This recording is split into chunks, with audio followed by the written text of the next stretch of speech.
Welcome to 5 dangerous things you should let your children do. I don't have children, I borrow my friends' children, so take all this advice with a grain of salt. I'm Gever Tulley. I'm a contract computer scientist by trade, but I'm the founder of something called the Tinkering School.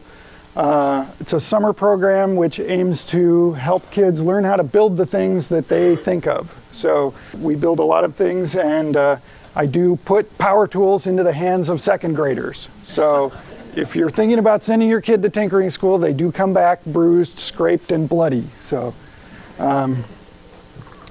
you know, we live in a world that's subjected to ever more stringent child safety regulations. There doesn't seem to be any limit on how crazy child safety regulations can get.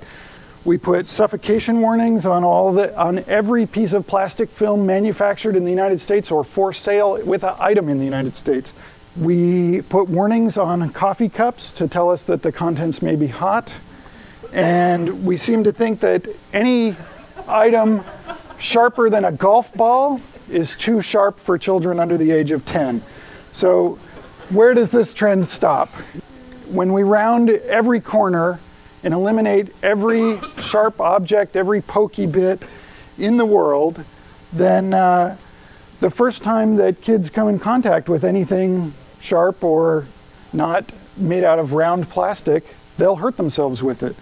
So as the boundaries of what we determine as the safety zone grow ever smaller, we cut off our children from valuable opportunities to learn how to interact with the world around them. And despite all of our best efforts and intentions, kids are always going to figure out how to do the most dangerous thing they can in whatever environment they can.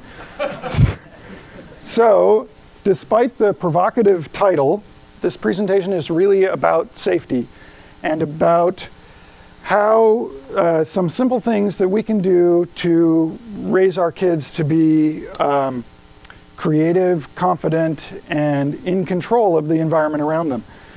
And what I now present to you is an excerpt from a book in progress. The book is called 50 Dangerous Things. This is 5 dangerous things. Thing number 1, play with fire. Learning to control one of the most elemental forces in nature is a pivotal moment in any child's personal history. Whether we remember it or not, it's the first time we really get control of one of these mysterious things. These mysteries are only revealed to those who get the opportunity to play with it. So playing with fire, this is like one of the great things we ever discovered, fire. From playing with it, they learn some basic principles about fire, about intake, about combustion, about exhaust. These are the 3 working elements of fire that you have to have a good controlled fire. And you can think of the open pit fire as a laboratory. You don't know what they're going to learn from playing with it. You know, let them fool around with it on their own terms, and trust me, they're going to learn things that you can't get out of playing with Dora the Explorer toys. Number 2, own a pocket knife. Pocket knives are kind of drifting out of our cultural consciousness, which I think is a terrible thing. Your first pocket knife is like the first universal tool that you're given.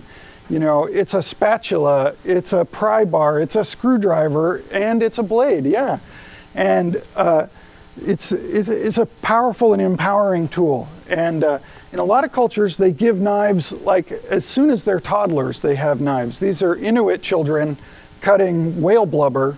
I first saw this in a Canadian Film Board film when I was 10, and it left a lasting impression to see babies playing with knives. And it shows that kids can develop an extended sense of self through a tool at a very young age. You lay down a couple of very simple rules. Always cut away from your body. Keep the blade sharp. Never force it. And these are things kids can understand and practice with. And yeah, they're going to cut themselves. I have some terrible scars in my legs from where I stabbed myself. But you know, they're young, they heal fast. So number 3, throw a spear. It turns out that our brains are actually wired for throwing things. And like muscles, if you don't use parts of your brain, they tend to atrophy over time. And but when you exercise them, any given muscle adds strength to the whole system, and that applies to your brain too. So practicing throwing things has been shown to stimulate the frontal and parietal lobes, which have to do with visual acuity, 3D understanding, and structural problem solving. So it helps develop their visualization skills and their predictive ability. And throwing is a combination of analytical and physical skills, so it's very good for like kind of whole body training. These kinds of target-based practice also helps kids develop attention and concentration skills. So those are great. Number 5, deconstruct appliances. There is a world of interesting things inside your dishwasher. Next time you're about to throw out an appliance, don't throw it out, take it apart with your kid, or send them to my school and we'll take it apart with them.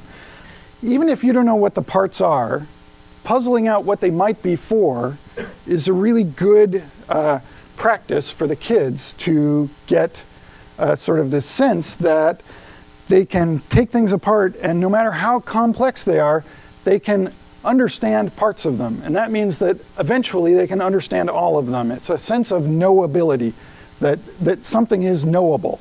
So these black boxes that we live with and take for granted are actually complex things made by other people, and you can understand them. Number 5, 2-parter. Break the Digital Millennium Copyright Act. There are laws beyond safety regulations that attempt to limit how we can interact with the things that we own, in this case, digital media. It's a very simple exercise. Buy a song on iTunes, write it to a CD, then rip the CD to an MP3 and play it on your very same computer. You've just broken a law. Technically, the RIAA could come and persecute you.